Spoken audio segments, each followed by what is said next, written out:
தரிசனம் டிஜிட்டல் நேயர்களுக்கு வணக்கம். இப்ப வந்து நம்ம பார்க்குறோம் இல்லையா? நம்ம உடம்புல சில ஒவ்வொரு ஒவ்வொரு அடையாள குறிகள் நம்மளுக்கு இருக்கும். அதில முக்கியமாக மச்சம்ங்கிறது நம்ம உடம்புல வந்து எல்லாரையும் கவரக்கூடியதாக இருக்கும். சில பேருக்கு கன்னத்தில அழகான மச்சம் இருக்கும். சில பேருக்கு மூக்குல இருக்கும். சில பேர் வாயில இருக்கும். அப்படியே பார்த்தோனே அப்படியே பளிச்சுன்னு அந்த மச்சம் தெரியும். அது சில பேருக்கு ரொம்ப அட்ராக்டிவாவே இருக்கும். நம்ம பேசும்போது அந்த கண்ணு ஃபுல்லா அவங்க மச்சத்தை நோக்கிய மாரி இருக்கும். 3 மச்சங்கள் நம்ம பார்த்துருப்போம். பார்த்தீங்கன்னா, கருப்பு கலர் மச்சம், சிவப்பு கலர் மச்சம், வெள்ளை மச்சம் அந்த 3 மச்ச கலர்கள் இருக்கும். அந்த மச்சங்கள்ல வந்து கருப்பு கலர் மேக்ஸிமம் எல்லார் கண்ணுக்கும் தெரியிற மாரி புலப்படுற மாரி இருக்கும்.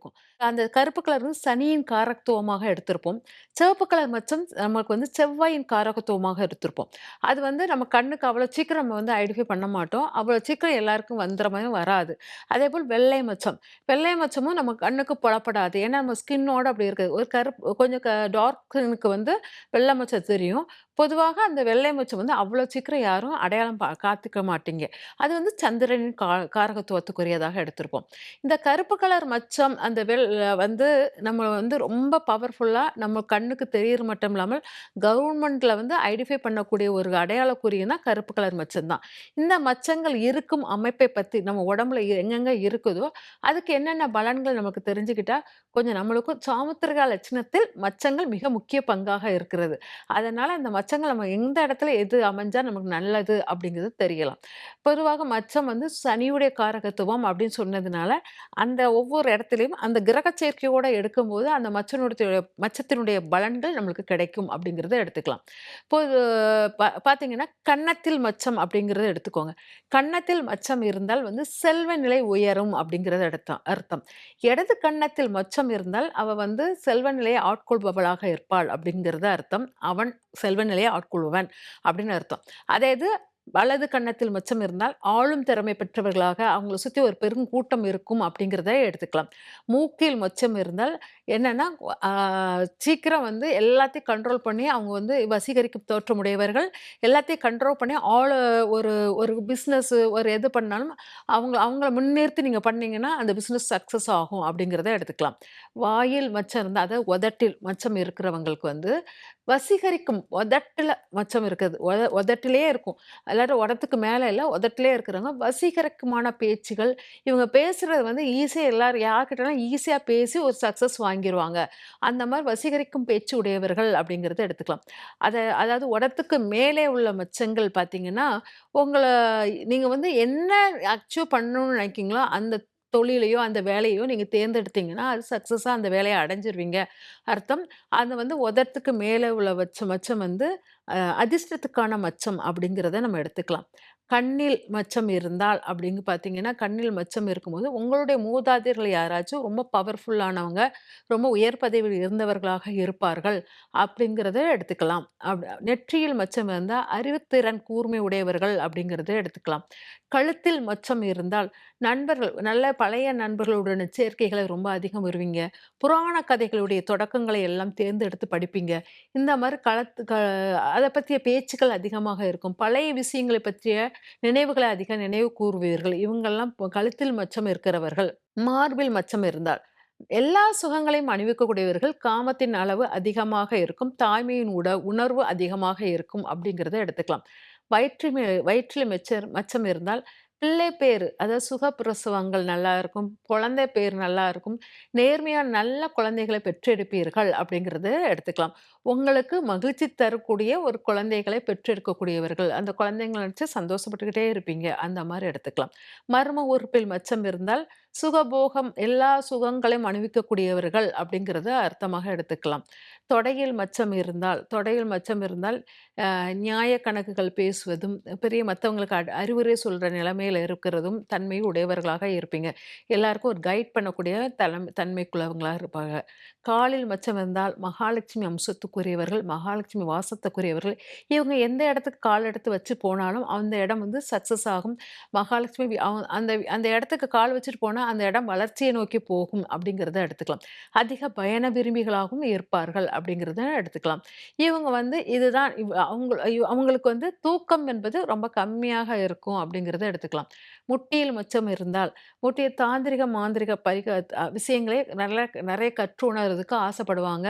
நெறைய இறைவனுடைய இதுல வந்து ரொம்ப சங்கல்பம் பண்ணுவதற்கு ஆசைப்படுவாங்க. அந்த மாரி தன்மை உடையவர்களாக இருப்பார்கள் அப்படிங்கிறத எடுத்துக்கலாம். உள்ளங்கையில் மச்சம் இருந்தால், உள்ளங்கையில் மச்சம் இருப்பது அவ்வளவு நற்பலன்களை தருவதில்லை அப்படிங்கிறத எடுத்துக்கோங்க. அதுக்கப்புறம் பார்த்தீங்கன்னா, உங்களுடைய ம் கைகளில் அதாவது கையின்னா கையில அதாவது முழங்கைக்கு மேல, முழங்கைக்கு கீழ அப்படிங்கிறது 2 கை இருக்குது.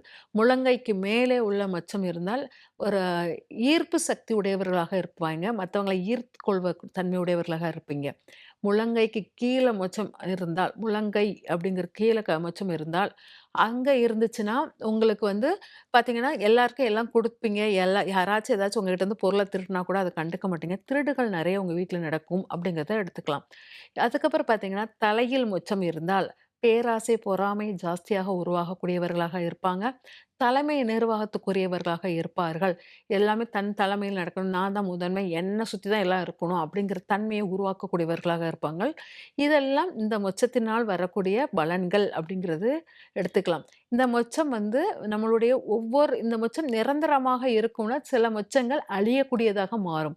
நான் சின்ன வயசுல பார்த்த மச்சம் வந்து வளர்ந்த அப்புறம் அந்த மச்சம் இருக்காது. அந்த மச்சம் மாறிடுச்சுன்னா, அந்த விதி வந்து நடந்து முடிஞ்சிருச்சு. இதுக்கு மேல அந்த விதி அதுக்குள்ள போகாது. அதனால சில மச்சங்கள் அப்படியே அழியாமல நம்ம கூட தொடர்ந்து டிராவல் பண்ணிக்கிட்டே இருக்கும். அந்த மச்சங்கள் வந்து நம்மளுக்கு வந்து விதி பயனாக தொடர்ந்து லாஸ்ட் இறக்கும் வரைக்கும் நம்ம கூடயே பயணிக்கக்கூடியது. இது வந்து நம்ம லைஃப் ஸ்டைல் அப்படிங்கிற மாரி எடுத்துக்கலாம். இது நடந்து கொண்டே இருக்கக்கூடிய விதி பலன் அப்படிங்கிற மாரி எடுத்துக்கலாம். காதுகளில் மொச்சம் இருந்தால், காதுக்கு பின்னால் மொச்சம் இருந்தால், நெறைய பொய் கூடியவர்களாக இருப்பார்கள். வேலைக்காக போராடக்கூடியவர்களாக இருப்பார்கள். காது மடலுக்கு கீழ கன்னத்தில் இருந்தால், செல்வ நிலை உயர்வதற்கும், போற இடத்துல எல்லா சௌகரியமும் பெறக்கூடியவர்களாக இருப்பார்கள். ஆ செல்வங்களை தன்னை வசப்படுத்தக்கூடியவர்களாகவும் இருப்பார்கள் அப்படிங்கிறத எடுத்துக்கலாம். இந்த மாரி இந்த மொச்சத்தை வந்து வெறும் ஒரு மச்சம் மட்டும் இருக்காது. நம்மளுடைய மொச்சம் வந்து கையில இருக்கும், கால்ல இருக்கும். அப்ப கையிலயும், கால்லயும் இருக்குதே, இது 2ம் சேர்த்து உங்க பலனா பாருங்க. கையில் இருப்பது கையில் முழங்கைக்கு கீழ இருந்தால் திருடு போகும். காலில் இருந்தால் செல்வம் வரும். அது திருடு போய்க்கிட்டே இருக்கும் அப்படிங்கிறது அர்த்தம். உங்க வீட்ல நீங்க செல்வம் மகாலட்சுமி ஆனா திருடு போய்க்கிட்டே இருக்கும் அப்படிங்கிற மாரி அர்த்தம். இந்த மாரி இந்த மொச்சத்தை வந்து அப்படி சேர்த்து சேர்த்து பலன்கள் எடுத்தீங்கன்னா, உங்களுக்கு இந்த மச்சத்தினால் உள்ள பலன்களை எளிதாக நீங்க சொல்லலாம். மத்தவங்களுக்கும் சொல்லலாம். பார்த்த உடனே அந்த மச்சம் யாருக்கு எங்க இருக்குன்னு பார்த்துட்டீங்கனாலே, இவங்க இந்த குணம் உள்ளவங்க, இவங்ககிட்ட நம்ம எப்படி பேசலாம்ங்கிறத நம்ம கண்டுபிடிக்கலாம். அதனால மச்சம்ங்கிறது நம்மளுடைய குணநலங்களின் அடிப்படையில் அந்தந்த இடத்தில் வந்து வருகிறது. ஆனால் ஒரு செல்களின் மொத்த சேகரிப்பு தான் மொச்சம். அது ஒரே இடத்துல நெறைய அப்படி குமிச்சு சேருது. அந்த செல் தான் வளர்ந்து மொச்சமாக மாறுகிறது அப்படிம்பாங்க.